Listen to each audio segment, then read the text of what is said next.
Fala pessoal, meu nome é Felipe Barreiros e dentro desse vídeo nós vamos explorar um pouco mais sobre Application Pool, como que esse objeto, como que essa ideia de Application Pool se encaixa dentro do JS e como que a gente faz todas as configurações relativas a esse objeto. Eu já abri aqui meu IS Manager e a gente consegue ter uma visão geral um pouco mais sobre Application Pools. Como só tem um site configurado e como só tem um Application Pool, essa é a única que a gente consegue fazer alteração agora e consegue explorar um pouco das propriedades dela. Ao clicar dentro da Application Pool, já abre para mim a parte de ações, o painel de ações relativas a essa Application Pool. Uma Application Pool é responsável por basicamente um processo dentro do Windows Server. Então, toda vez que a gente faz acesso à nossa página, fazer a atualização, já consegui fazer a atualização, já consegui fazer acesso ao meu website. Se nós viermos em Task Manager, nós temos a Worker Process que está rodando, que já está no PID 2396. Então, essa Worker Process, ele é resultado do trabalho dessa Application Pool. Então, nós temos um processo rodando dentro do Windows, a configuração, ela é responsável pelo Application Pool. Se nós viermos com o botão direito, viermos em Advanced Settings, nós temos todas as configurações relativas à Application Pool, como qual que é a versão do .NET que ela está rodando, se ela é uma aplicação 64 bits ou 32 bits, enfim, são muitas as propriedades que a gente tem e as atualizações que a gente consegue fazer em relação a essa Application Pool. Eu quero fazer algumas notas em relação a esse objeto e qual que são as opções que a gente tem e qual que é a atualização que a gente trouxe lá do IS6 para o IS7, que a gente carrega ainda com o IS8. Se nós dermos duplo clique, tem algumas opções. Então ele vai mostrar para a gente qual que é o nome dessa Application Pool, vai perguntar qual que é a versão do .NET que nós estamos rodando. Então se a gente estiver rodando a versão 4 para frente, a gente vai selecionar essa primeira opção. Se a gente estiver rodando a 2, a 3 ou a 3.5, a gente tem que selecionar essa versão, o .NET Framework V2.0.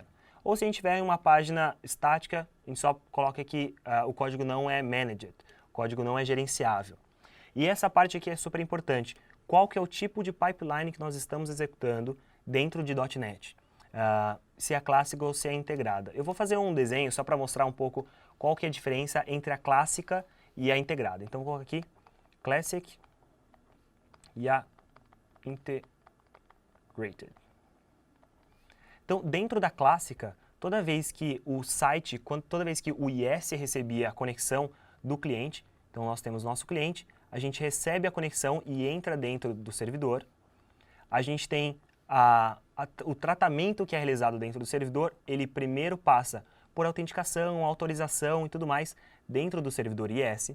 E ele retransmitia depois para a parte do ASP.NET. Só que muitas dessas configurações das autenticações e das autorizações e de login que eram realizados, eles eram realizados novamente dentro da estrutura do ASP.NET. Então a requisição passava pelo IS, passava pelo ASP.NET, saía do ASP.NET, saía do IS e era respondido para o cliente. Então isso aqui demorava muito tempo, eram tarefas que eram realizadas em duplicidade.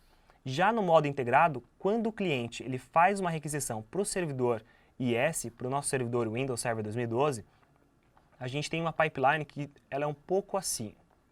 Então nós temos o IIS de um lado, nós temos o ASP.NET de outro lado, e a requisição ela passa por dentro dessa pipeline e traz de volta para dentro dele. E dentro de cada um desses pontos tem a parte de autenticação, a parte de autorização, a parte de login, enfim, todos os módulos são realizados em paralelo. A gente pode ouvir alguns eventos, tomar ação em determinados eventos, tanto do lado do IS quanto do lado do ASP.NET. É importante que o teu aplicativo seja capaz de trabalhar dentro desse modo integrado. Se você espera que primeiro o IS trabalhe com essa requisição para depois receber no ASP.NET e você tratar dentro da sua aplicação, o modo integrado não vai funcionar.